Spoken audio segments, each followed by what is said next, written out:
Hello every one.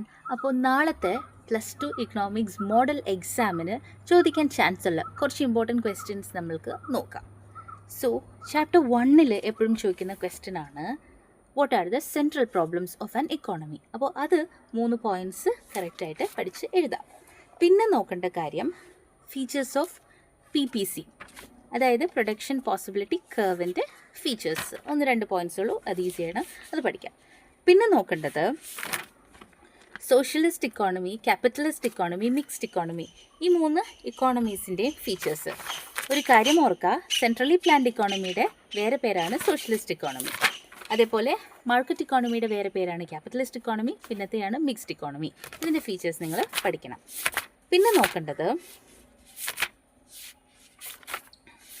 Features of indifference curve, അത് ഭയങ്കര important question ആണ്, പഠിക്കണം. പിന്നെ ബഡ്ജറ്റ് ലൈൻ്റെ ഇക്വേഷൻ എന്താണെന്ന് അറിഞ്ഞിരിക്കണം. അത് വെച്ച് ഒരു പ്രോബ്ലം വന്നു കഴിഞ്ഞാൽ ചെയ്യാൻ പഠിക്കണം. അതുകൂടാതെ അതിൻ്റെ ഗ്രാഫ് എങ്ങനെയാണെന്നും കൂടെ ഒന്ന് നോക്കാം. പിന്നെ നോക്കേണ്ടത്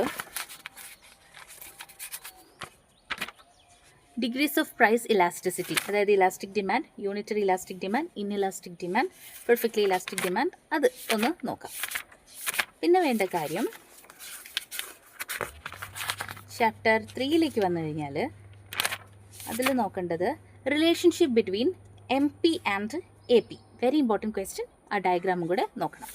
ഓക്കെ. പിന്നെ TFC, TVC, TC, ആ ടേബിൾ വരയ്ക്കാനായിട്ടുള്ള ക്വസ്റ്റ്യൻ അതെന്തായാലും ഉണ്ടാവും. Okay. TFC, TVC, TC, AFC, AVC, SAC, SMC, ഇങ്ങനത്തെ കാര്യങ്ങൾ എങ്ങനെ കണ്ടുപിടിക്കുക എന്നുള്ളത് പഠിക്കണം. പിന്നെ വേണ്ട കാര്യം ചാപ്റ്റർ 4 എടുത്തു കഴിഞ്ഞാൽ features of perfect competition important ആയിട്ടും പഠിച്ചിരിക്കുന്ന കാര്യമാണ്. പിന്നെ പ്രോഫിറ്റ് മാക്സിമൈസേഷൻ്റെ ഗ്രാഫിക്കൽ റെപ്രസെൻറ്റേഷൻ ഷോർട്ട് റണ്ണിൻ്റെ അത് പഠിക്കാം. ഷട്ട് ഡൗൺ പോയിൻ്റ് പഠിക്കണം. ഓക്കെ, ഇമ്പോർട്ടൻ്റ് ആണ്. പിന്നെ നോർമൽ പ്രോഫിറ്റും സൂപ്പർ നോർമൽ പ്രോഫിറ്റ് എന്താണെന്ന് നോക്കണം. ബ്രേക്ക് ഈവൻ പോയിൻ്റ് എന്താണെന്ന് നോക്കണം. ദെൻ ചാപ്റ്റർ 5 വരുമ്പോൾ shifts in demand and supply, ആ ടോപ്പിക്ക് ഇമ്പോർട്ടൻ്റ് ആണ്. പ്രൈസ് സീലിംഗ്, ഫ്ലോർ പ്രൈസ്, ഇത് ഇമ്പോർട്ടൻ്റ് ആണ്.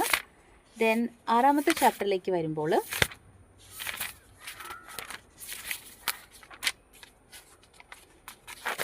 ഇതിൽ ഇമ്പോർട്ടൻ്റ് ആയിട്ട് നിങ്ങൾ ശ്രദ്ധിക്കേണ്ടത് total revenue, average revenue, marginal revenue, ഇത് റിലേറ്റഡ് ആയിട്ടുള്ള ടോപ്പിക്സ് ഇമ്പോർട്ടൻ്റ് ആണ്, പഠിക്കണം. ദെൻ മാക്രോ ഇക്കണോമിക്സിലെ ഇമ്പോർട്ടൻറ്റ് ക്വസ്റ്റ്യൻസിൻ്റെ വേറൊരു വീഡിയോ ഞാൻ ചെയ്യാം. ഓക്കെ, അപ്പോൾ ഇതെല്ലാവരും പഠിക്കുക, സ്കിപ്പ് ചെയ്യരുത്, ഇമ്പോർട്ടൻ്റ് ആണ്. Thank you.